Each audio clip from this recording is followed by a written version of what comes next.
Hello, everyone. I'm Jeffrey Kerr, and it's Oscar weekend. The Oscars are tomorrow night, and so I'm here today with my regular guest, Alex Meyer, and we have a guest joining us, a third guest. His name is Denton Davidson. He's a fellow contributor, a fellow Gold Derby contributor, and Alex is a user. So we're here to discuss the Oscar, well, our predictions for the winners. And now this year, this year is an interesting year because while there are some categories that are almost locked up, there's still several that are open, pretty much up in the air. So we're here to figure those out. So okay, starting now, the way we'll be doing this is that we'll be going over category by category, and we'll be going over category by category. And we'll each take turns first reading off the nominees, and then I'll be asking you two what you think is going to win and what you think is a threat.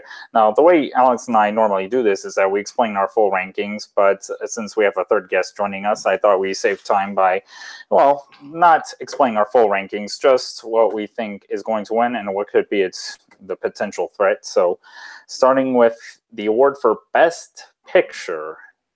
Now, the nominees this year are Call Me By Your Name, Darkest Hour, Dunkirk, Get Out, Lady Bird, Phantom Thread, The Post, The Shape of Water, and 3 Billboards Outside Ebbing, Missouri. Now, okay, so this has been one unpredictable Oscar race, as all of this year's Best Picture nominees have at least one important thing missing. Dunkirk is missing nominations for both acting and screenplay. Get Out and Lady Bird are both missing nominations for Best Film Editing. In fact, no below-the-line support for any of those films at all. 3 Billboards is missing a Best Director nomination, and while The Shape of Water is the only film to have received all key Oscar nominations that are required to win Best Picture, it still did not receive a SAG nomination for Outstanding Performance by Cast in Motion Picture, and no film since Bravehearts back in 1995 has gone on to win the Oscar for Best Picture without a SAG Ensemble nomination, especially evidence within the last 2 years, where 2 years ago, The Revenant was predicted by most to win Best Picture, despite it not having a SAG Ensemble nomination. Spotlight, which won SAG Ensemble, won Best Picture. And last year, La La Land was not nominated for SAG Ensemble, but yet almost everyone on the face of the earth was still predicting it to win Best Picture, and it did briefly, but then Moonlight, which was up for SAG Ensemble, won Best Picture. So I'm going to start with Alex. Where do you stand on the race right now? Well, it was back and forth for me between The Shape of Water and 3 Billboards, but based on its recent BAFTA win and just the fact that it won at the Golden Globes and the SAG Award, I think The Shape of Water has a possibility of an upset, because there could be the backlash against 3 Billboards for how it deals with Sam Rockwell's character. So I could see some voters ranking it low, but then I've been reading the brutally honest ballots from all the various sites, and there's been a lot more support from 3 Billboards than I imagined there would be. So, they've been profiling a lot of the younger, more diverse voters, and there's been a lot of support for 3 Billboards there from what I've been reading. So it was kind of because of that sealed the deal for me. Although I do think maybe, given that almost all Best Picture winners recently seem to always win one of the writing awards, if Get Out wins Best Screenplay, maybe that could help it win Best Picture. And given all the racial politics going on right now, that could maybe wins. Mm-hmm. Yeah, and Denton, where do you stand? I'm going with 3 Billboards right now. I think that the acting grant's support of it is what I think will take it over the edge. I mean, Shape of Water could definitely win. It won the Producers Guild, which has the same sort of ranked preferential ballot system. So I think Shape of Water, I'm definitely not confident that 3 Billboards will win, but it's what I'm picking right now, and I don't plan on changing it. But to say I'm overly confident about it would be a lie. Mm-hmm. Well, yeah, that's where I stand too. I have, yeah, I switched to Three Billboards this morning because I had, okay, it's interesting because now, of course, that's the difficult thing with predicting Best Picture in recent years, as has been voted on by preferential ballots. Whereas if it's not the most loved movie that usually wins, it's usually the most liked, as in the consensus choice. Like Spotlight ended up being more of a consensus over The Revenant, and Moonlight ended up being more of a consensus choice over La La Land. And this year, well, on paper, it almost seems like Shape of Water would more likely be a consensus choice, or Get Out. And Three Billboards, on the other hand, well, a lot of us thought it might be too divisive to do well in the preferential ballots. It may have won the Golden Globe and BAFTA awards, but both of those were plurality votes. And on paper, you know, a movie like Get Out looks nothing like an Oscar-friendly film at all, yet the horror comedy released over a year ago now has had quite a bit of staying power thanks to its social commentary on racial relations in America. Though there may still be some genre bias held against the film from older Academy members. And while The Shape of Water has done well at Critics' Choice and PGA, which, as Denton pointed out, utilizes a preferential voting system, even that latter awards group hasn't correctly predicted the Best Picture winner within the last 2 years. Like La La Land won PGA last year, and the year before Big Shorts won, which well, rumor has it that won in a close race. So, and not to mention BAFTA also hasn't been doing well at predicting the Oscar winner either within the last 3 years. Like La La Land won last year, Revenant won year before, and year before that, The Boyhood won, while Birdman won Best Picture at the Oscars. Actually, Spotlight won Best Picture at the Critics' Choice. I was talking BAFTA. Oh, I thought you said Critics' Choice. Oh. Well, if I did, it may have been my mistake. But yeah, I have Three Billboards winning. That's even though it does not have the Best Director nomination, and even though there is the backlash that might be held against it on the preferential ballot, you know, it seems a more important film with, you know, all this like law enforcement and female empowerment. I think that could definitely help it, and as well as the fact that it has the support of the actors branch. And I think it's a good thing that this year we're actually predicting the film that was at least nominated at SAG, because again, last 2 years people ignored the SAG stats and predicted the bigger picture. Well, I mean, 2 years ago I predicted Spotlight to win, but last year I predicted, like everyone else, La La Land. But hopefully this should put an end to that, unless Shape of Water wins. And if Shape of Water wins, then all the rules are out the window. Nothing matters. Yeah, I was about to say that. Well, nothing already matters this year anyway. That's yeah, true. I was about to say that because, again, all the nominees have at least one important thing missing. So, yeah, so we're all Three Billboards here. So yeah, and I was thinking the Me Too movement could help put Three Billboards over the edge. Yeah. And interestingly, speaking of the Me Too movement, the Razzie Awards in their video where they announced their winners, they kind of did a Me Too thing where they announced the deaths of several people's careers in their in memoriam segment. And were like, goodbye, we won't miss you. And they put up several pictures of Harvey Weinstein, Kevin Spacey, Woody Allen, James Toback, Brett Ratner, Dustin Hoffman, Richard Dreyfuss, and basically all the men exposed during the Me Too movement. Yeah. So anyway, now on to Best Director. And Alex, I'll let you read off the nominees here. Okay, so the nominees are Christopher Nolan, Dunkirk, Jordan Peele, Get Out, Greta Gerwig, Lady Bird, Paul Thomas Anderson, Phantom Thread, and Guillermo del Toro, The Shape of Water. Okay, so with wins at the Golden Globes, Critics' Choice, DGA, and BAFTA, Guillermo del Toro seems to be near lock to win Best Director at this point. And in fact, that one would actually be very well deserved, in my opinion, because, well, not only was it my favorite film of last year, but if you've seen the film, you can tell that it all came from his imagination. So I'm sure the two of you at least agree he's going to win. Yeah, I think he's a lock at this point. Yeah, I don't think there's much debate to be had about Best Director. I mean, it's kind of a slam dunk. Probably the safest bet of the night. Well, yeah. Well, I mean, there's probably other safe bets. Yeah, in fact, the only other nominee it could possibly see being Del Toro, which I doubt will happen, is Christopher Nolan. Not only given that Dunkirk marked his very first Oscar nomination for directing, but also how that film it happens to be such an excellent showcase for his talents. Yeah, and plus Del Toro and Nolan have been frequently ranked by like film fans and film critics for years as the greatest directors to have never won an Oscar. So I think for both men, there's kind of a feeling of it's their time in terms of winning. Well, at least we know. Nolan would be my personal choice since Dunkirk was my favorite film of last year, and just watching that, I'm like, how the hell did he do that?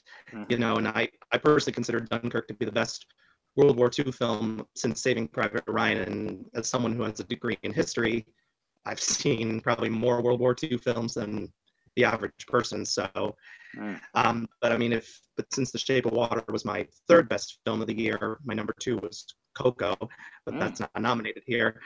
If Guillermo del Toro wins, I'm not going to be mad for that.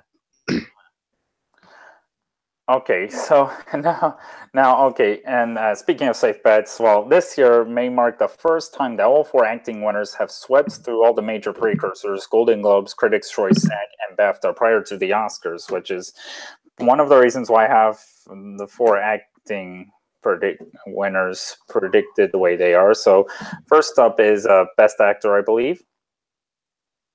Mm-hmm. Well, is it your turn to announce the nominees, or should Denton do it? Denton, I feel it's your turn if you'd like to read off the nominees for Best Actor. Sure.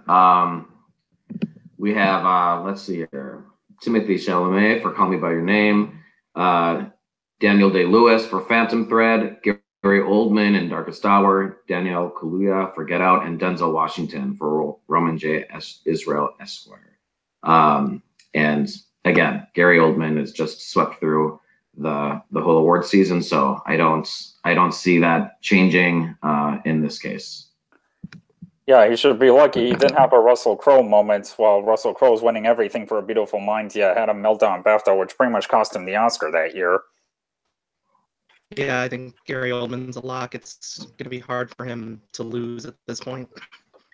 Well, yeah, as for many years, Gary Oldman has been considered one of the greatest actors who had never even been nominated for an Oscar before he finally received his first nomination several years ago for Tinker Tailor Soldier Spy.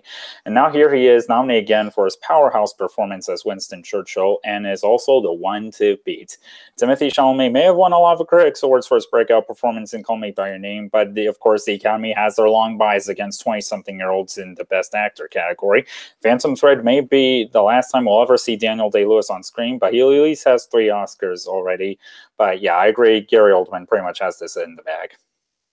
Yeah, and deservedly so. I mean, Darkest Hour wasn't the greatest movie of last year, but Gary Oldman, watching him, I felt the way I felt watching Daniel Day-Lewis in Lincoln, where it was like, the figure had been brought back from the dead somehow, and the actor was just somehow channeling them. And I mean, it was like, I didn't see Gary Oldman at all in the role. I mean, for me, I look for the most disappearance into the role, and I don't necessarily mean just disappearance in terms of makeup and costumes, but rather make me forget that person is an actor and make me feel that this is happening in real time, I guess. Mm-hmm.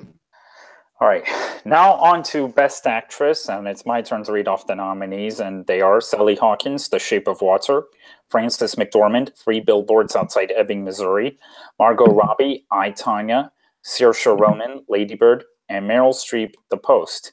Okay, so and it was interesting because early on in the season, it looked like the race for Best Actress was going to be a nail-biter, yet Frances McDormand has been building tons of momentum with wins at all the major televised awards, not to mention that she's been much more enthusiastic in her acceptance speeches than you'd think, given how in the past she never really looked comfortable giving speeches.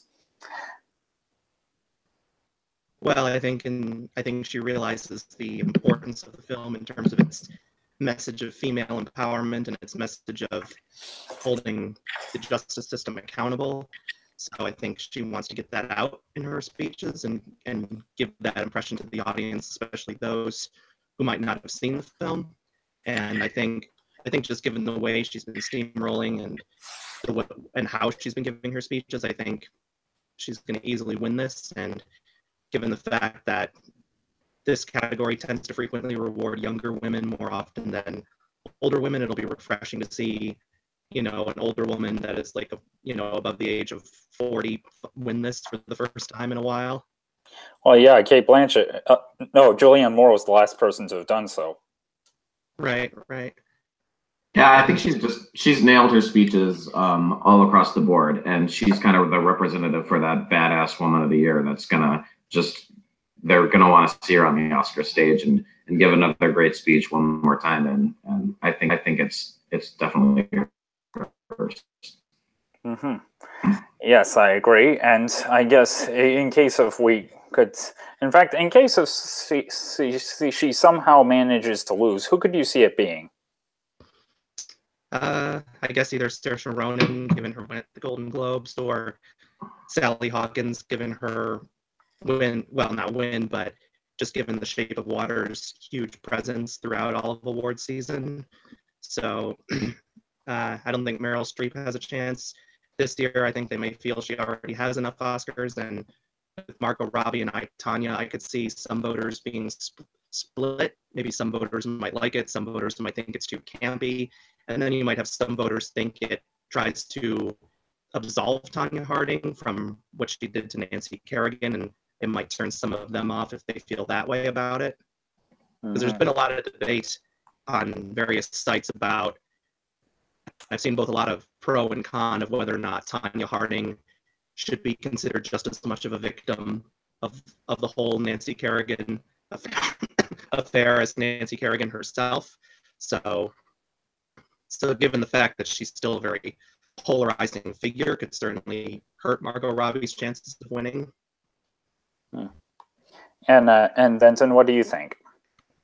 I mean, right now I have Sally Hawkins in second place, just because I think The Shape of Water could potentially pull her along for an upset. I mean, she's the star of the film. I think Saoirse Ronan is kind of that ingenue that they like to reward sometimes, but I just don't see it happening. But I don't think there's going to be an upset. So my second and third ranking. But I agree. I think Meryl Streep and Margot Robbie are far out of the contest. Well, yeah, their nominations are the awards, and yeah, like you said, I agree. There's just no stopping McDormand for her powerhouse performance in 3 Billboards. So now on to Best Supporting Actor. Alex, read off the nominees. And all right, the nominees are Willem Dafoe, The Florida Project; Woody Harrelson, 3 Billboards Outside Ebbing, Missouri; Richard Jenkins, The Shape of Water; Christopher Plummer, All the Money in the World; and Sam Rockwell, 3 Billboards Outside Ebbing, Missouri. Okay, so early on in the season, Willem Dafoe picked up a lot of Critics' prizes for his performance in The Florida Project, making him an early frontrunner for the Oscar. But when it got to the televised awards, Sam Rockwell started picking up some steam with wins everywhere else for 3 Billboards. Even when he was up against his co-star Woody Harrelson at SAG and BAFTA, Rockwell still prevailed. So, yeah, it seems Sam Rockwell is very much the favorite here. I agree. I think he's a lock to win at this point, and I think it seems in the supporting actor category in particular, voters love to reward actors who play characters that make you hate them with a burning passion.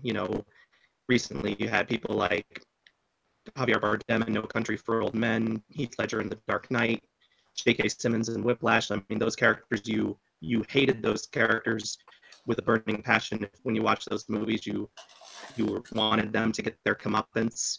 And Sam Rockwell's frequently been listed as like greatest actors who've never been nominated for an Oscar, and he's often been listed as one of the most underrated and underappreciated actors. So I think, this is kind of like he's now finally got his moment to shine, I guess. And I think given the fact that 3 Billboards, I guess, wants to give a middle finger to the justice system, and the fact that Sam Rockwell's character pretty much is hated by anyone who sees the film, I think that's going to help push him over the edge here. Mm-hmm. As for possible upsets, I guess, I guess it's really anybody's game to upset at this point. I mean, Willem Dafoe could probably upset, as kind of a career win, but given the fact that the Florida Project has no other nominations, I don't really think that's happening. Maybe Richard Jenkins could pull an upset because, his character in The Shape of Water is a gay man who has to deal with the prejudice of his time, and that could maybe earn a lot of sympathy votes. Mm-hmm. And Christopher Plummer, while I'm sure a lot of voters will be impressed by how quickly he replaced Kevin Spacey in All the Money in the World, I think many will feel that the nomination is good enough. Mm-hmm.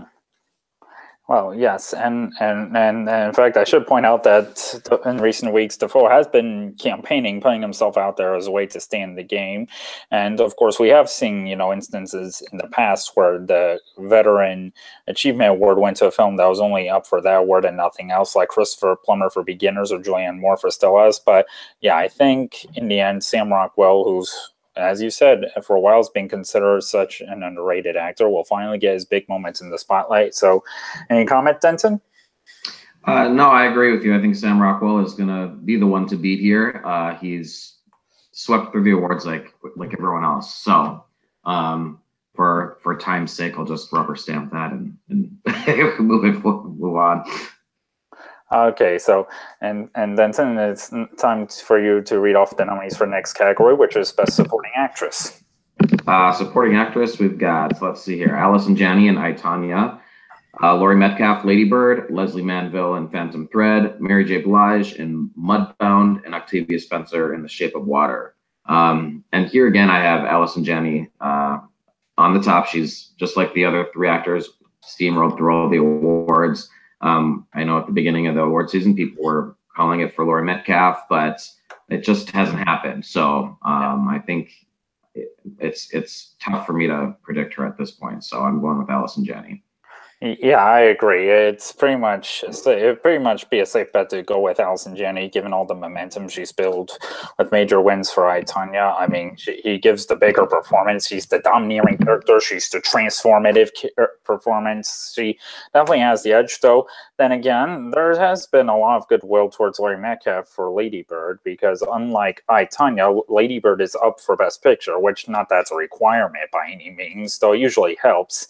And it also seems, I guess, a good reason to have Metcalf in second place is that if Academy members would like to give Lady Bird something, supporting actress could be the best way to do it, as Metcalf is a more heartfelt character. But yeah, I'm going with Allison Janney. Yeah, I think Allison Janney is going to win because, again, she's won everything else, and she's managed to beat the odds when Laurie Metcalf was kind of considered a lock for all the televised awards. And this category has a long history of rewarding mother characters, both like good mother characters like Patricia Arquette in Boyhood, and bad mother characters like Monique and Precious. And plus, she ugly for the role, like physically ugly, because in real life, Allison Janney, she's a very beautiful woman, but here, she has the makeup, the hair, she has to look very unappealing, and and for both men and women, the Oscars have liked seeing actors de-glam and get physically ugly to make you hate a repulsive character.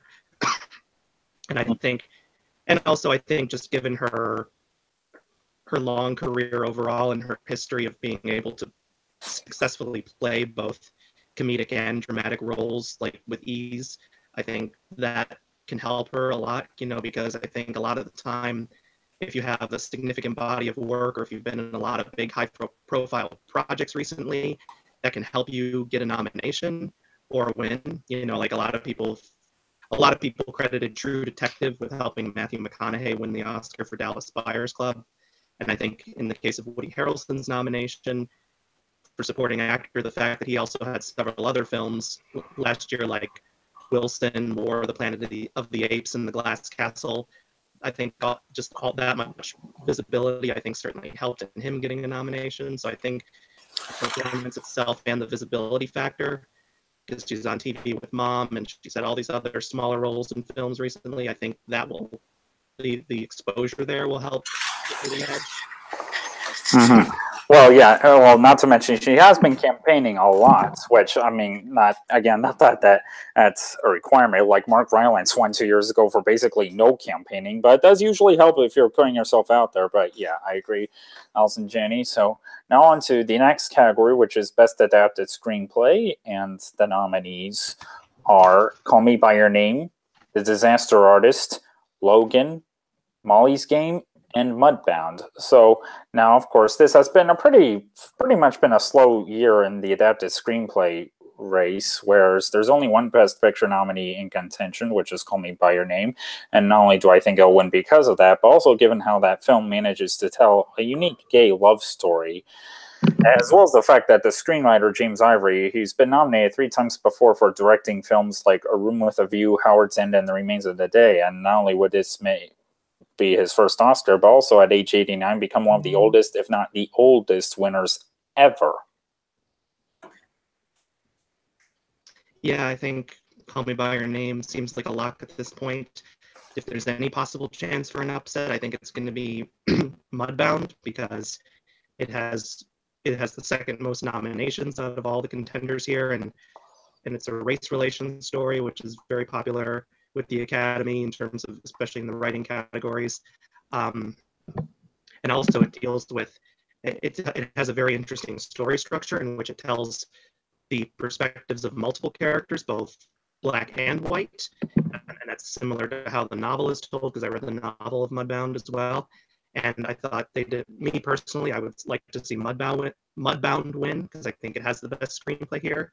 Sorry, Call Me by Your Name fans. And I loved how they managed to capture that essence of the multiple perspectives.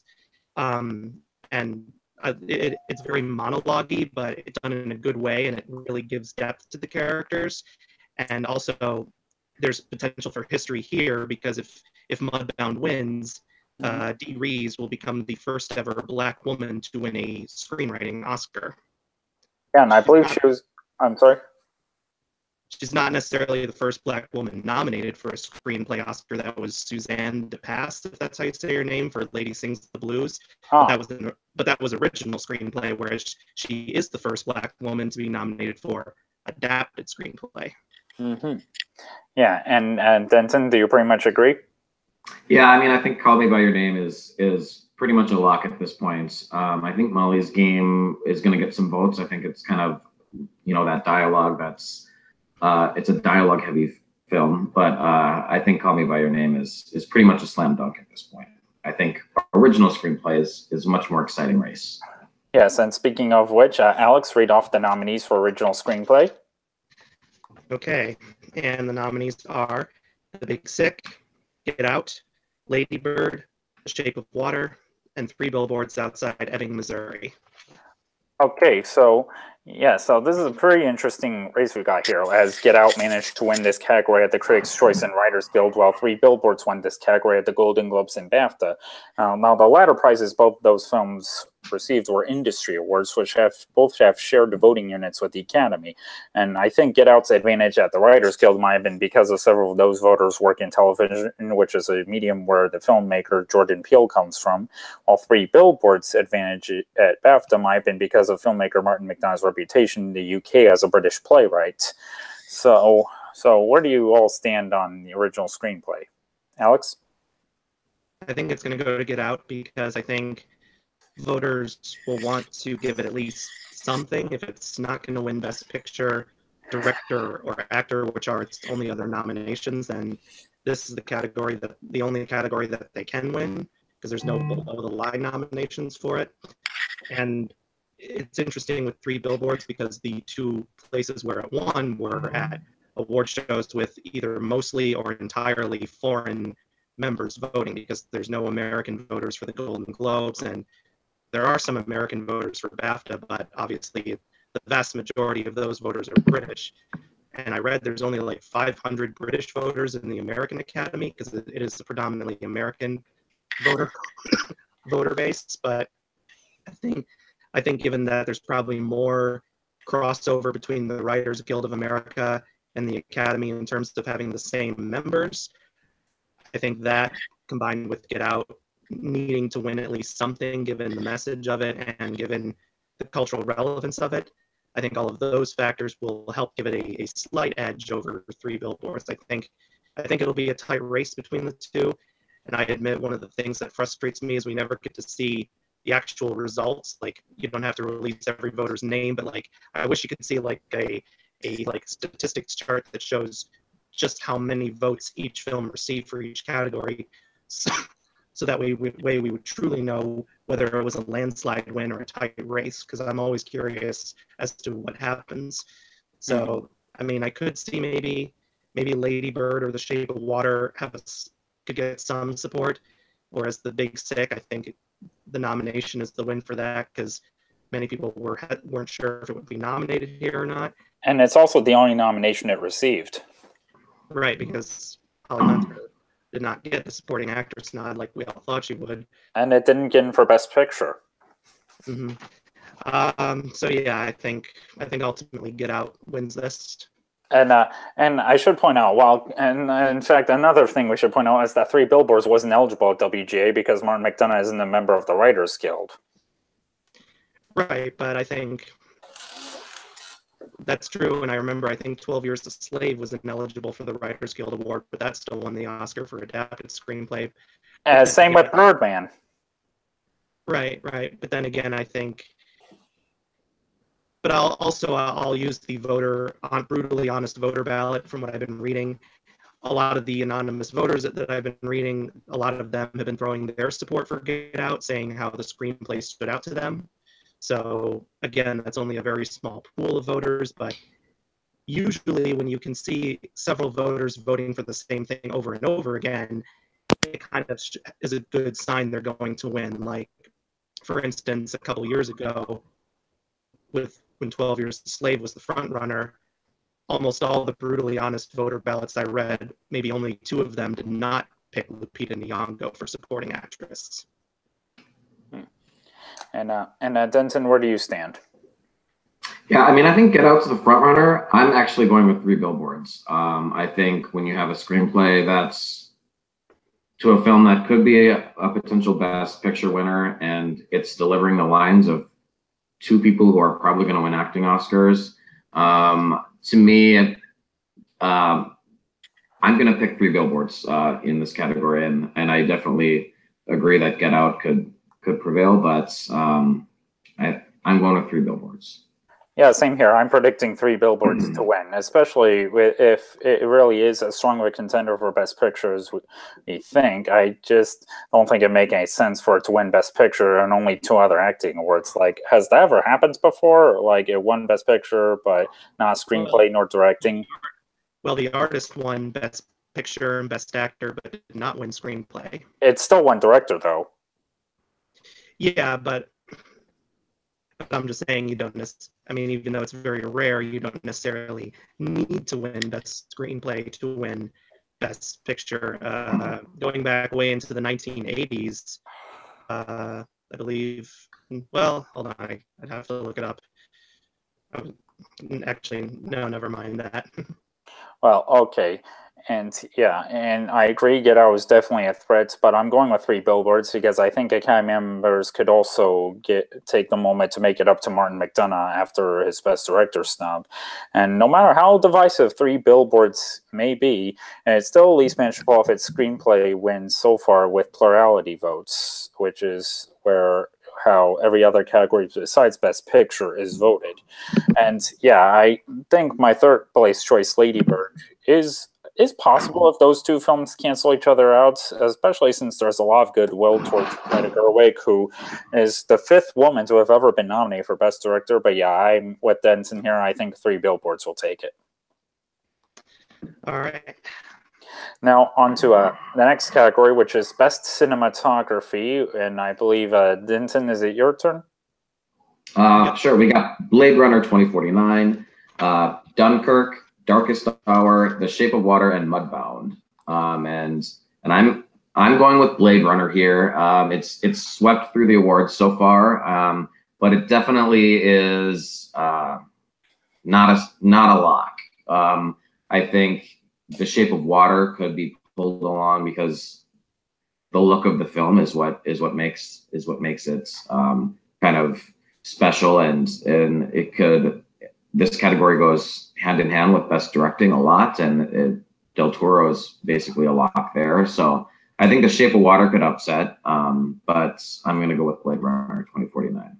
Well, yeah, in fact, the awards for Best Director and Cinematography have gone hand in hand within the last 5 years, with Life of Pi winning those two awards. Gravity, Birdman, The Revenant, and La La Land last year. In fact, I'm actually predicting Shape of Water to win. As with Del Toro out front to win Best Director, I wouldn't be surprised to see the cinematographer on Shape of Water riding those coattails here, especially given that film's distinct visual style.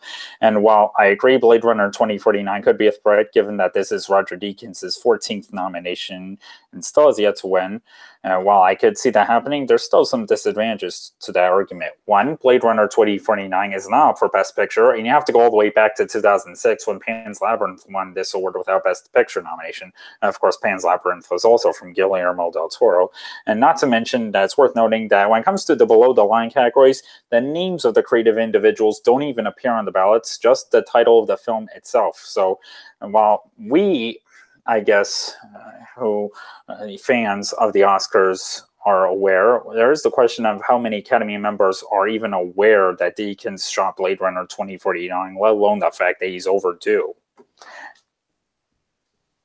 Yeah, the Academy of voters aren't as nerdy as we are, so they're not really paying attention to. I think they know. I think a lot of them know, but I don't think it's gonna be the reason he wins. But I think it's not just that he's been nominated so many times and lost, but my reasoning is also that it won Critics' Choice, BAFTA, the Guild Award. I mean, it's winning on its own merit, not just because it's Roger Deakins.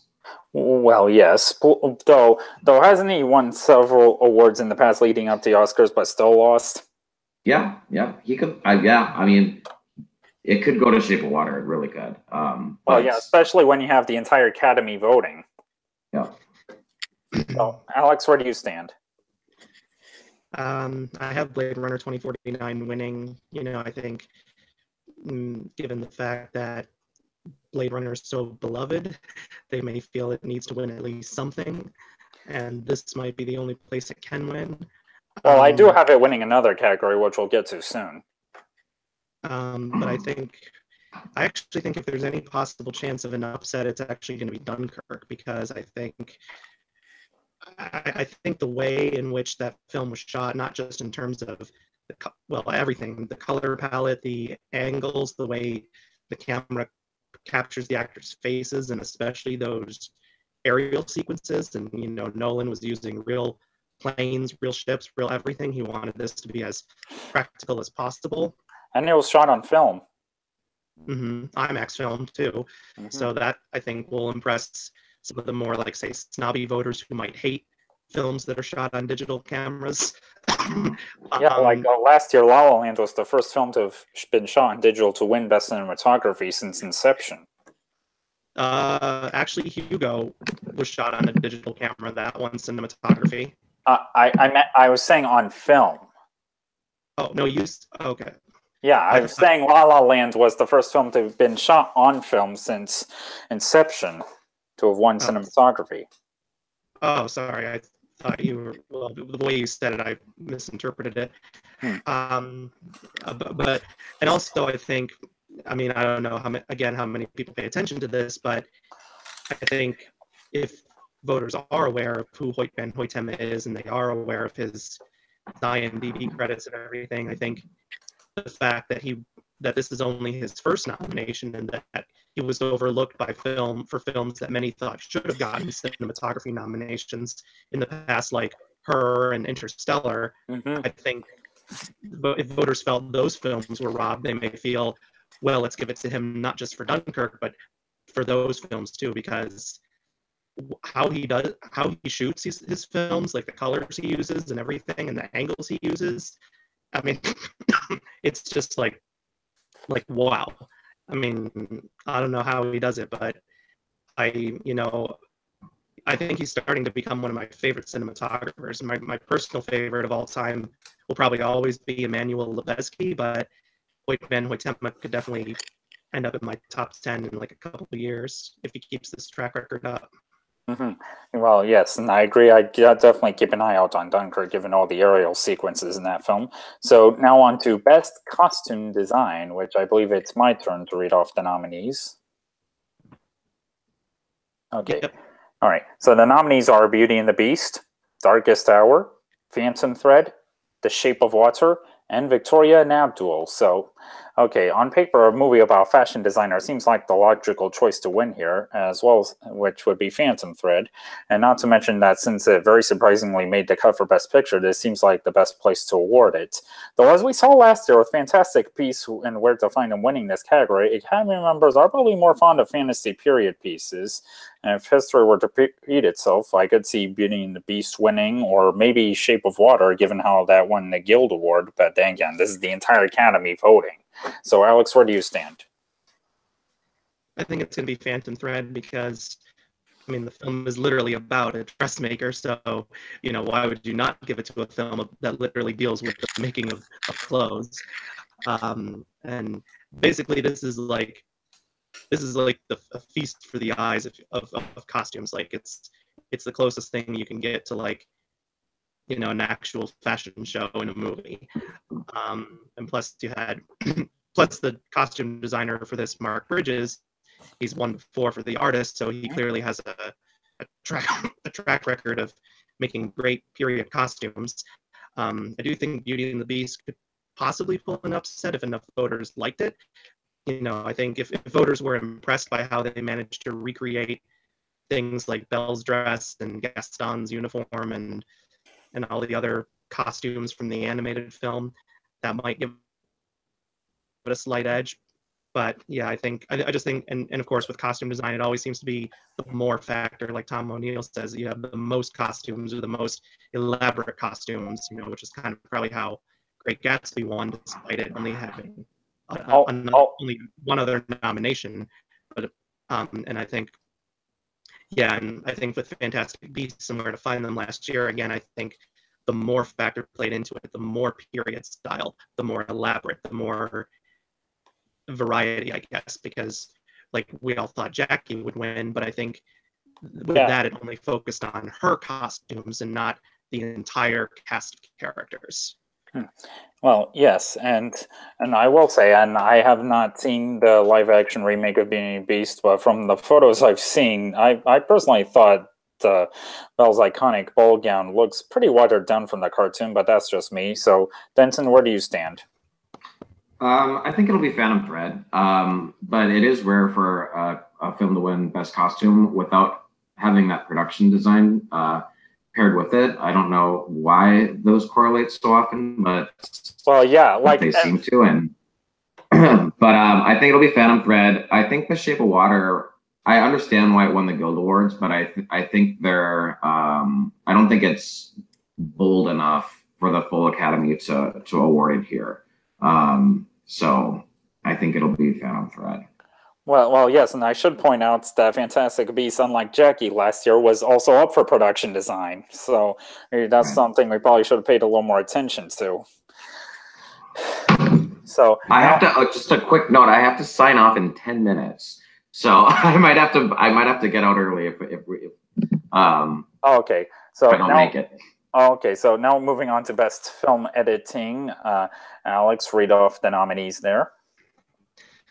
All right, and the nominees are Baby Driver, Dunkirk, I, Tonya, The Shape of Water, and Three Billboards Outside Ebbing, Missouri.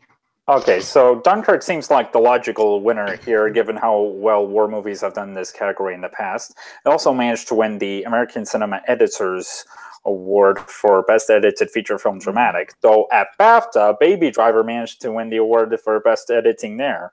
And while I can see that happening, given all the car chases that take place, I'm not sure if it could, given that it's not up for Best Picture. Plus, it does not help that Kevin Spacey has a prominent supporting role in that film, though, of course, it was really several months before his allegations of sexual misconduct came about. Though, I will say, if Baby Driver does win, Spacey will certainly have a lot to celebrate in rehab. So, Denton, where do you stand? I think Baby Driver could upset. I'm gonna pick Dunkirk. I think it's the safe bet. I, Tonya actually beat Baby Driver at the Guild Awards. And I think I, Tonya can pull some votes in this category. And I feel like Dunkirk is just the more broad, safe bet. But I mean, Baby Driver could pull it off. It tied with him at the Critics' Choice, and it won the BAFTA. So you can't completely rule it out. But I'm gonna go with Dunkirk here. I love the editing of I, Tonya. I mean, I thought that was great. But Dunkirk. Yep. Okay, so Alex, where do you stand? I think Dunkirk takes this. I think, yeah, there's a chance to Baby Driver pulling an upset because we did see The Bourne Ultimatum win this category, even though that did not get a Best Picture nomination 10 years ago. And the girl with the dragon tattoo a few years later. Right. But I think, I think in this case, I think Dunkirk will take this because we saw Hacksaw Ridge win this last year over the presumed frontrunner of La La Land. So clearly, voters like war films winning Best Film Editing, and given the fact that this film takes 3 different storylines and shows them separately, but then brings them together into one big impactful moment, I think that will make a lot of voters wonder how the hell did they pull that off, and I think a lot of people who are rooting for Dunkirk to win, they'll want to throw support to a category like this. And with Baby Driver, I mean, it certainly pays homage to films like Bullet and The French Connection, which did win the film editing Oscar, and those involved in famous car chases. I do think what could hurt it, though, is the fact that it's not up for really any serious awards, and also the fact of Kevin Spacey being in it, although obviously it didn't seem to faze the Brits, given that which is interesting given that Kevin Spacey spent a lot of time in the UK running a theater company there. But I think maybe the Brits, the Brits have a tendency to like to favor their own, and of course, Baby Driver is directed by a British director, Edgar Wright, so maybe they felt they wanted to give him some love, given that. Yeah, well, so is Dunkirk.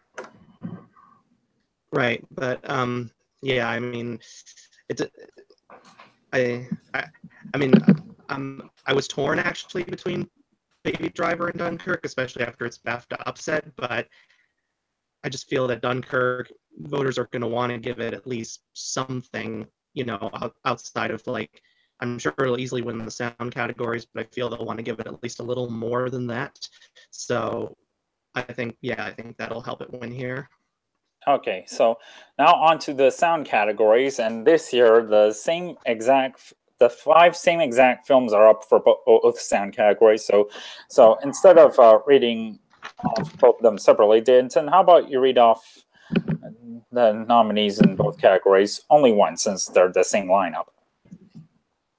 All right, we got Baby Driver, Blade Runner 2049, Dunkirk, The Shape of Water, and Star Wars: The Last Jedi. And I'm going to go with Dunkirk on both of these.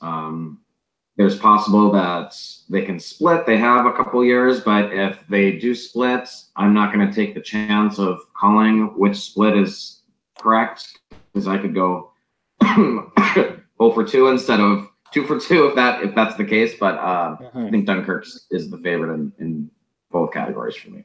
Yeah, in fact, I will say 2 years ago, there was confusion over whether Mad Max could win the sound categories or The Revenant, so I predicted the splits because I know I was going to get at least one of them right. But yeah, as for this year, traditionally, the loudest movie tends to win these sound awards, especially war movies, and Dunkirk seems to tick all those boxes as it's a film where sound plays a very important part. But then again, Baby Driver is also a pretty loud movie, not only with the car chases, but also with how the soundtrack is mixed in with the action on screen, which, as we've especially seen in the category of Best Sound Mixing, films where music plays a very important part tend to stand out. So I think Baby Driver could be a bigger threat in sound mixing, but yeah, I have Dunkirk winning both those awards. So, Alex? I think Dunkirk wins both. I think it's going to be an easy win for those films.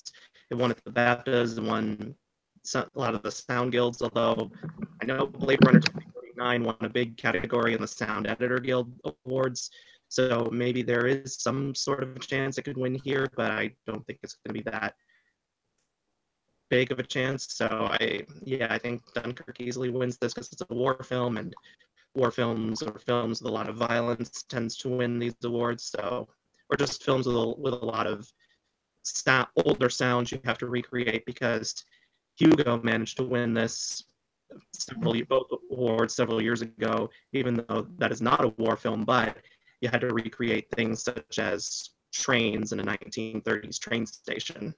Well, yeah, and several times in the past, whenever we saw splits between sound editing and sound mixing, is usually one film takes sound editing while the musical takes sound mixing. Though last year we saw Arrival win sound editing and Hacksaw Ridge beating La La Land for sound mixing, which ended Kevin O'Connell's everlasting losing streak.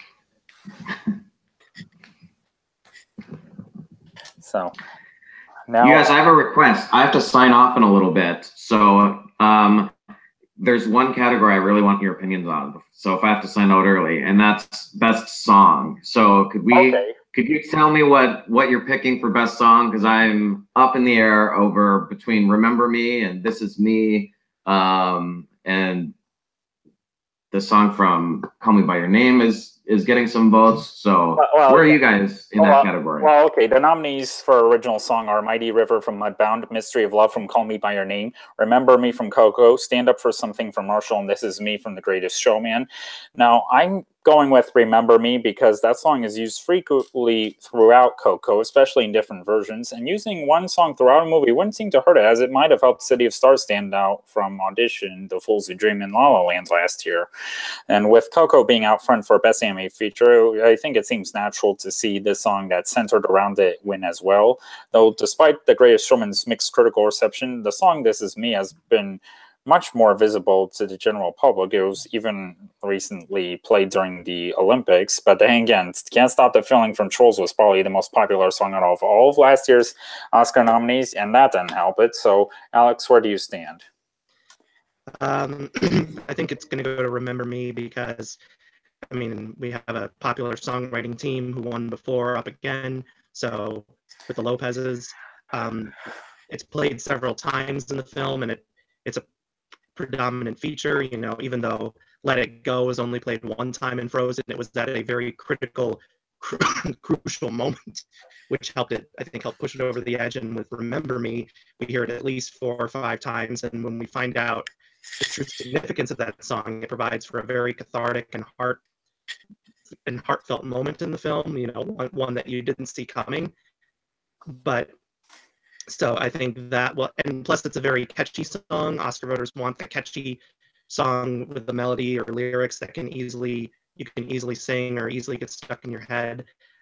And, you know, I was for a while considering picking This Is Me because of its Golden Globe win, and with Jessica and Paul riding the wave of both La La Land and Dear Evan Hansen, but and its commercial performance. But I think The Greatest Showman is going to be hurt by a lot of things. Its mixed critical reception, the fact that this is its only nomination, the accusations of historical inaccuracy regarding the portrayal of P.T. Barnum. They're portraying him as this noble man from humble beginnings who achieves great success and gives his critics the middle finger, whereas in real life, the criticism against him was pretty much warranted, and he wasn't a nice man, and he exploited many of the people he put in his circus.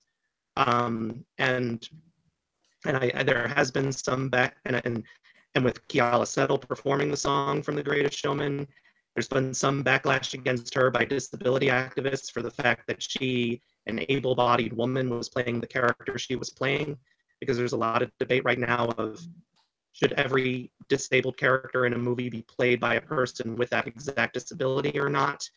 And I think the whole controversy of trying to make a person who was not considered a good person in real life and make them a nice, noble person for, you know, to make a heartwarming movie, I think that could rub some voters the wrong way.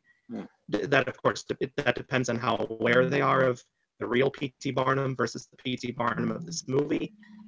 And also, I think what could happen is overexposure of the song, because I think what happened with Can't Stop the Feeling, although it was probably never going to win anyway, but I think that that song being constantly played on the radio to death probably might have made some Oscar voters go, Enough already.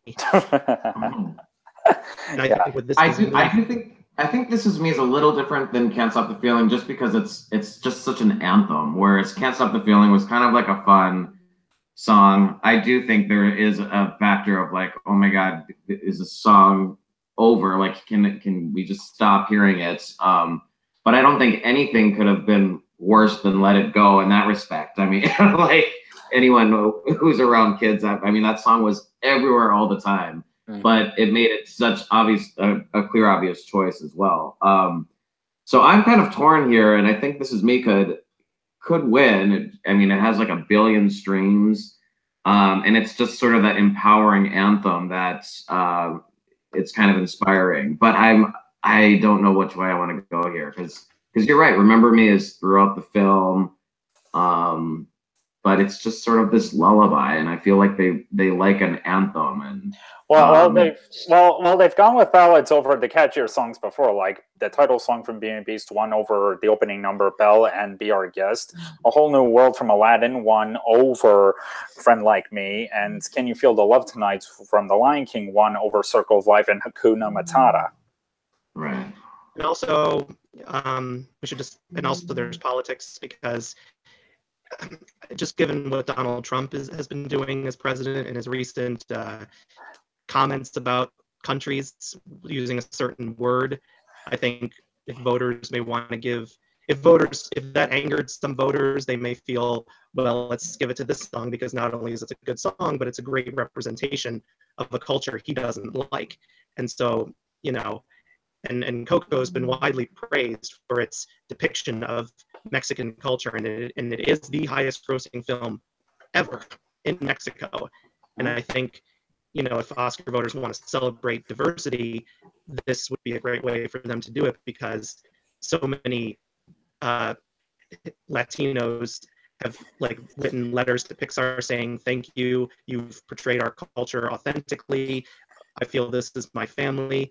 You've made me feel like my story matters. I remember Pixar, they were posting a lot of messages they received from Latinos of messages of support from the film and all that. So I think that could help. And I think with This Is Me, there's going to be the problematic nature of, yes, it's an empowering anthem, but there's going to be the question of, should an empowering anthem come from a film that glorifies and glosses over the real life story?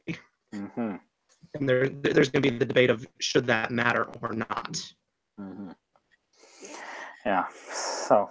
All right, I have to sign out, you guys. So thank you very much. No problem. I have to think over that best song pick of mine. It's gonna give me nightmares. So I appreciate it, and I'll talk to you next time. Okay. Thanks, Denton. Thanks. All right. Bye. All right, so now it's just you and me, Alex. So the next category is Best Makeup and Hairstyling, which there's still only 3 nominees. I have no idea why, but in any case, those nominees are Darkest Hour, Victoria and Abdul, and Wonder. So, yeah, I think Darkest Hour almost takes this in a cakewalk. I mean, not only because it's a Best Picture nominee, but also because of how that makeup team was able to completely transform Gary Oldman into Winston Churchill. Mm-hmm. Yeah, I think it easily wins this.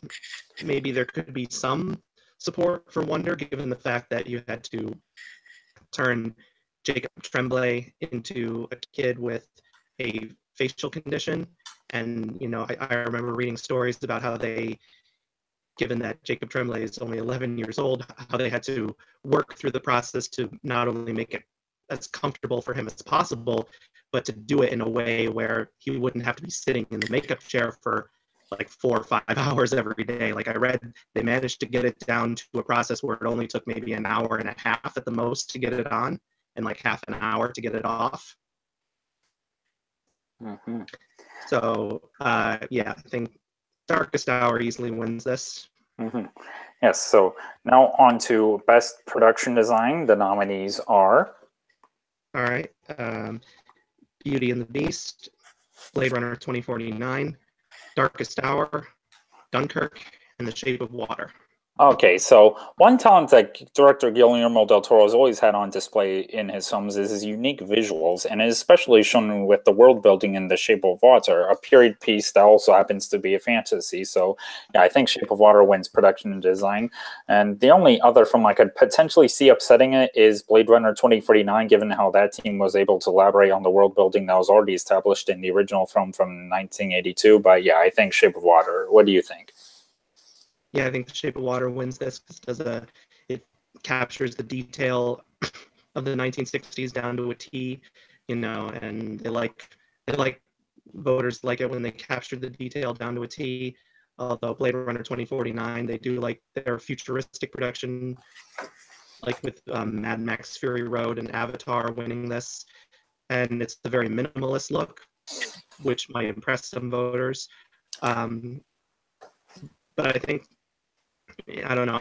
There's probably not really a chance for it, but maybe there could be some chance that Beauty and the Beast could win this because a lot of people might think it was probably shot entirely on green screens, but if you look at behind the scenes videos, they actually did construct a lot of those sets. I mean, they used some green screen shots were necessary, but there did a lot of the Beast's castle, at least from the inside, and like Belle's Village, those were real sets, and they're very ornate and lavish, and I think that if voters want something that's visually pleasing for the eyes, they might pick that. But I think ultimately The Shape of Water wins this because it's a Best Picture nominee, and Best Picture nominees usually tend to win this category, unless it's like so extravagant you can't help but. Yeah, like The Great Gatsby. Gatsby. Yeah. So now on to Best Original Score. The nominees are Dunkirk, Phantom Thread, The Shape of Water, Star Wars: The Last Jedi, and Three Billboards Outside Ebbing, Missouri. So for a film where the main character is a mute, Alexandre Desplat's score for The Shape of Water is almost like its own character. So yeah, I have him out front. I think he'll win his second Oscar after finally winning one a few years ago for The Grand Budapest Hotel. Though Hans Zimmer's score for Dunkirk plays a very important part in that film, as the story is more reliant on the action. But then again, Johnny Greenwood is the lead guitarist and keyboardist for the rock band Radiohead, and he's also scored several films, and now he's a first-time Oscar nominee for his work on Phantom Thread. So where do you stand? I think The Shape of Water will win this because it's won all the other awards, and the music is as much of a character as the actual characters. I do think Hans Zimmer could possibly pull an upset because he's only won one other Oscar for The Lion King, and that was 23 years ago. Well, so yeah. I think some voters may feel he's overdue, especially since he didn't win for scores like Gladiator, Inception, or some people thought he might have a chance to win for Interstellar, but there he was beat out by Alexander Desplat for the Grand Budapest Hotel. Mm-hmm. So, I mean, Johnny Greenwood, I think for him the nomination will be the win because, and then John Williams, I don't think he's going to win, but I think it's at least nice to see him in here because I really loved the score for Star Wars: The Last Jedi. Mm-hmm. All right. Let's see. Visual effects, I believe, is next. All right, and let me just get the page on here. Okay, and the nominees are Blade Runner 2049, Guardians of the Galaxy Volume 2, Kong Skull Island, Star Wars: The Last Jedi, and War for the Planet of the Apes. Now, this is the category I was referring to earlier that actually have Blade Runner 2049 winning here. And not only does it have the most nominations of the films in contention here, but the visual effects team also had to create the futuristic world of Los Angeles for a nearly 3-hour film. And so, yeah, I think this is the one category I have Blade Runner 2049 winning. Plus, it did manage to win BAFTA, which may be a good sign, maybe not. Though, of course, War for the Planet of the Apes is the final entry of the new Planet of the Apes trilogy, and previous 2 installments didn't win this award. So could the Academy members take this moment to finally award the trilogy as a whole? But then again, the newer Star Wars films haven't received any gold from the Academy yet either. So where do you stand? I actually have War for the Planet of the Apes winning because I think voters will feel it's time to recognize it because many thought the first would win, but that lost to Hugo. And Best Picture nominee. And although Interstellar was considered the front runner in 2014, there were some who thought Dawn of the Planet of the Apes would pull an upset because they would have felt it as a way of absolving the loss of the first one, but Interstellar still won. Which also had the most nominations of all the films in contention that year. Right, but I think ultimately voters are looking for what they feel are the most realistic looking effects.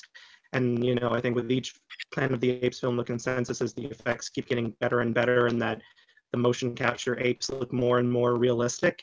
And I think given the fact that so many people have been calling for these films to get at least some award recognition if they're not going to give Andy Serkis an acting nomination, and given the fact that this did win at the Visual Effects Guild, I think that will help it here. So I think the overdue factor and the fact that these films, they could have easily suffered the sequel slump that a lot of these sequels fall prey to, but each sequel has been getting more and more praise. So I think that will help it. So yeah, I'm going with War for the Planet of the Apes, because I think with Blade Runner, we have to remember that as iconic as Blade Runner seems to be with both films, they've never really achieved the massive amount of fandom that, say, War for the Planet of the Apes or Star Wars has seemed to achieve, at least overall in pop culture, because Blade Runner's always had more of a cult-like fan following more than anything. Well, yeah, the original film lost visual effects to E.T. Well, plus the original wasn't that well received critically and was a box office flop. And same with Blade Runner 2049 was highly praised by critics, but flopped at the box office. So yeah, I could see voters maybe liking it but not loving it. So we'll see. Mm-hmm. Yeah, so in any case, now on to Best Animated Feature Film. And the nominees are The Boss Baby, The Breadwinner, Coco, Ferdinand, and Loving Vincent. So, yeah, it seems this is probably Coco's to lose, don't you think? Yeah, Coco easily wins this. Mm-hmm. If there's any possible chance of an upset, I think it might be Loving Vincent, just because of how they had to take live action images and literally repaint them as oil paintings. Well, that almost reminds me of what they did with Rango. Yeah, but so yeah, that could help it. Boss Baby and Ferdinand just have no chance whatsoever. Yeah, their nominations are the awards. Right. I know that 2017 had a weaker slot of animated films, but there were films that did get higher praise that I know a lot of people would have liked to have seen here. I know some people who were upset Captain Underpants wasn't here, because that was surprisingly high praised by critics, even though when I saw the trailer, I thought critics would hate it, but it turns out they didn't. And shockingly, there's no anime films this year. They always like to nominate at least one anime film, and there were at least two that were considered eligible. I think there were Mary and the Witch's Flower and The Silent Voice, both of which got high praise from critics, but neither of those got nominated. Mm-hmm. Yeah, so now I think this could partly be due to the fact that this year they allowed the entire Academy to nominate Best Animated Feature and not just the animation branch. Which they really should. Yeah, I think they should just go back to allowing just the animated branch to nominate the films. They can still have the entire Academy vote for the winner, but at least with the animation branch in the past, at least they did a nice mix of the blockbusters versus the art house animated films. Mm-hmm. Yeah, so now on to Best Documentary Feature, and the nominees are Abacus, Small Enough to Jail, Faces Places, Icarus, Last Men in Aleppo, and Strong Island. Okay, so, and what's interesting is that one of the early frontrunners early on this season was Jing. Yeah, it somehow didn't get nominated for documentary features. So that's all. And now the documentary. Well, the rest of these categories don't really have much knowledge on because I haven't seen them. But I'm going with the experts and predicting Faces Places. How about you? I'm actually predicting Icarus. Oh, how come? It seems to be the one documentary getting nominated at all the documentary guilds. That it's the only nominee here that also got nominated at BAFTA. But of course, with BAFTA, they nominated documentaries that came out last year in the UK, which had come out in 2016 in the US. So there's a disparity of release dates here, and documentary winners always seem to be about very timely things, like very current things, especially recently, like with Inside Job winning shortly after the 2008 financial crisis, Citizen 4 winning right around about a year after Edward Snowden became a worldwide name. You had OJ Made in America winning right after the premiere of People versus OJ Simpson and right around the time of OJ Simpson recently getting paroled. Well, yeah, not to mention OJ Made in America should probably feel lucky they were able to win last year while they could, since the Academy made the rules that no miniseries can ever compete again. Right. But I think with Icarus, given the fact that it's about Russian athletes doping for the Olympics, and we just had the Olympics, and there was the recent rule about how Russian athletes this year, they couldn't compete they could still compete, but they just couldn't be part of a national Russian team. And the only way they could compete was if they passed drug tests completely clean. So, and given the fact that the United States and Russia are in a political standoff right now, and well, at least most of our countries, Donald Trump and Vladimir Putin seem to be all buddy-buddy. If voters feel they want to give the two of them a middle finger for their collusion with each other, particularly with the last presidential election and how the Russians may have interfered with that, I think this could be one of two ways for them to give the Russians the middle finger, or at least give Vladimir Putin and Donald Trump the middle finger, especially with the Russian presidential election happening in just a few weeks. Good point. So now an interesting segue onto Best Foreign Language Film. The nominees are Fantastic Woman from Chile, The Insult from Lebanon, Loveless from Russia, On Body and Soul from Hungary, and The Square from Sweden. Now I do have Fantastic Woman out front, so though my second place choice is actually Loveless for, I guess, similar discussion about the whole Donald Trump thing. Yeah, I actually have the same top two rankings. I think The Fantastic Woman will win because, it's a unique story. It's about a transgender woman, and who's played by an actual transgender actress. Daniela Vega, who I believe will be the first transgender to be presenting at the Oscars this year. Yeah, I think she will. And so, and I think the uniqueness of that story, and plus a lot of the potential contenders we assumed would be out front, such as First They Killed My Father and BPM Beats Per Minute, not making the semi-finalist shortlist because everyone thought it would come down to those two. And then In the Fade, which won at the Golden Globes and Critics' Choice, which did make the semi-finalist list, got snubbed in the final nominations. But I do think Loveless could possibly pull an upset, given the fact that even though, yes, it is a film from Russia, the director of that film, Andrei Zvygintsev, if that's how you say his name, he is not a supporter of Vladimir Putin at all. In fact, his previous film, Leviathan, which I guess was meant to be a criticism of the Russian government, it angered Vladimir Putin so much that the Russian government refused to finance Loveless, even though it was filmed and set in Russia. Zvygintsev had to rely on foreign donors to make the film, and indeed the film, while it's not necessarily a political propaganda film, it does address elements of Putin policies, I guess, which critics have commented on in their reviews of how particularly the parents behave, because it's about a child that goes missing because his divorced parents won't stop fighting with each other, and they don't want him in their lives, which is partly why he runs away. And many critics have called on the parents' behavior as being part of Putinist culture. And indeed, the director said he made the film to preach a message about the bad aspect of Putinist culture, basically.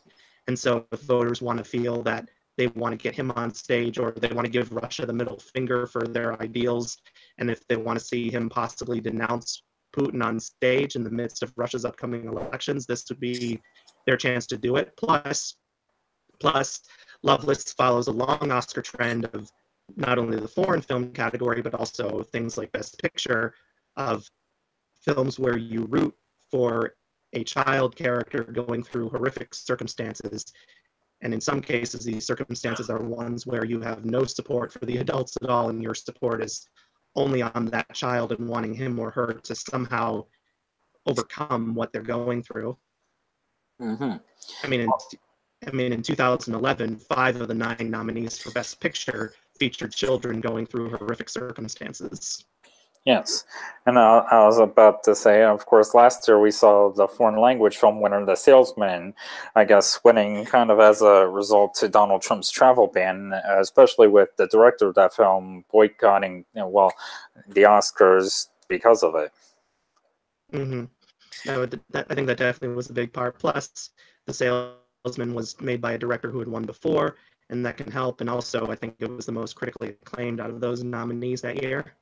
Mm-hmm. Even more so than the possible upset winner of Tony Erdmann. Mm-hmm. Yeah. So now onto those tricky short categories. So first up is Best Animated Short, and Alex, the nominees are. All right, hold on. Where's my thing? Here it is. All right. So the nominees are Dear Basketball, Garden Party, Lou, Negative Space, and Revolting Rhymes. Okay, so usually when it comes to the anime short category, the one with the animals usually tend to win, but what's predicted to win here, which I'm predicting as well, is Dear Basketball, which does not include an animal, just basketball, not to mention it would also win Kobe Bryant an Oscar if it were to happen. So where do you stand? I think it'll win because of the unique aspect of it, just from its animation style and the way it's structured. Plus, it won the short category at the Annie Award, so where there's voter crossover of animators, so that could possibly help it. But I also think we could see Lou maybe pull an upset because it's a Pixar short, and Pixar shorts, even if they don't always win, they at least tend to be nominated. And we did see a Pixar short win last year with Piper. Mm-hmm. So yeah. Maybe possibly we could see Garden Party win because it's about animals, and it's a unique situation of animals partying in a deserted mansion. But I mean, we'll see what happens because these categories are notoriously difficult to predict. Yeah. Although last year I correctly predicted 2 out of the 3 winners of the shorts. Good for you. Yeah, so now on to Best Documentary Short Subjects. The nominees are Edith and Eddie, Heaven is a Traffic Jam on the 405, Heroin E, Knife Skills, and Traffic Stop. So I currently have Edith and Eddie winning right now. What do you have? I think Heroin is actually going to win. Oh. Because I think with Edith and Eddie, one problem it might have is that some voters might feel it's not complete enough. I mean, it's a very heartbreaking short, and I've seen all these shorts, but at least with Heroin, in the maximum runtime you can get with these shorts, at least it portrays 3 very different women and how they're all attempting to solve the same problem, because Heroin is about the city of Huntington, West Virginia, which is known as the heroin overdose capital of America because its overdose rate is 10 times the national average. And you have 3 different women, a fire chief, a judge, and a missionary, who all in their own way are attempting to combat the problem. And given the fact that this is the year of the woman with the Me Too movement, and the fact that these portray 3 very strong women who don't let anything get in the way of what they're doing, and the fact that they're trying to make a positive change, I think that will inspire voters. And I think, and also the fact that this is on Netflix, and you don't necessarily need to obtain a copy of the shorts on a DVD to watch it, could help it win. So there's more people could be able to watch it. Because with the shorts, you can either go to an Academy screening, or they'll mail a DVD to you if you can't fly out to Los Angeles. So but I do think Edith and Eddie could possibly pull an upset because I think I have that in second place. Yeah, and what do you think of Heaven is a Traffic Jam on the 405? Because that film seems to be pretty high in the odds. It could possibly win, but I think some people might feel it doesn't go and give enough background information, although we certainly get a lot of it. Like, some people may feel that 40 minutes is not enough to showcase this woman and her art. They may feel a feature-length documentary would have been better. Okay, so now on to the final category, which is Best Live Action Short Film. So the nominees there are DeKalb Elementary, The 11 O'Clock, My Nephew Emmett, The Silent Child, and Watu Wote, All of Us. Okay, so it seems in the past the ones with the child usually tend to stand out. So where do you stand on Best Live Action for? Could you see it going to Silent Child or DeKalb Elementary? Right now, I have it going to DeKalb Elementary because it's a very intense short. It's, it keeps you riveted from beginning to end.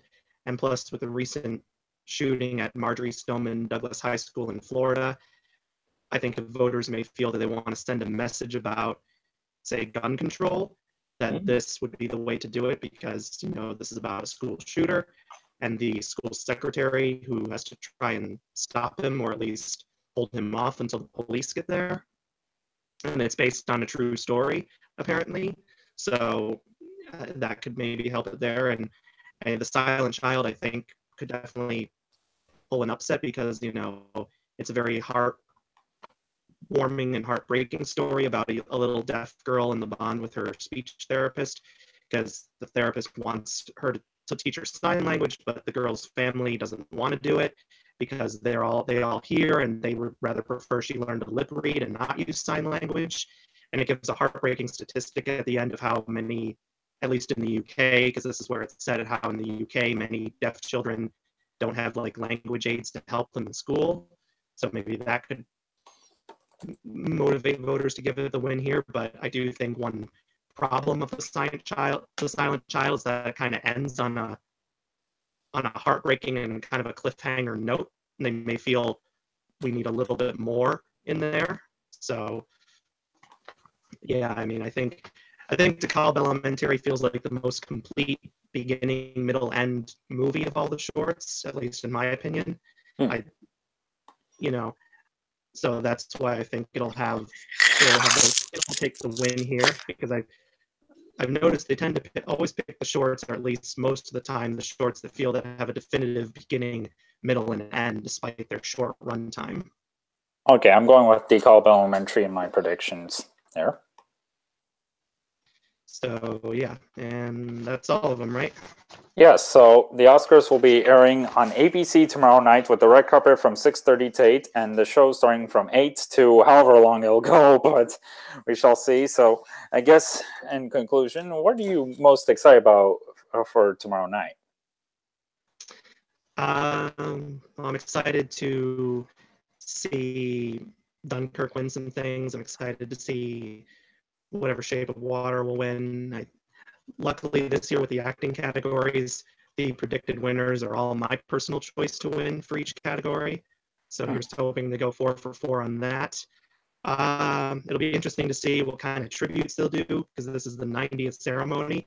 Maybe it's not a significant number, say 75 or 100, but or 80. Yeah, well, hopefully they'll at least do something like either a tribute to great Best Picture nominees or something, or maybe at least do like an Oscar family album where they bring previous acting winners on stage and they show them one by one and they say their name and what they won for. We do have several Oscar winners from the past presenting.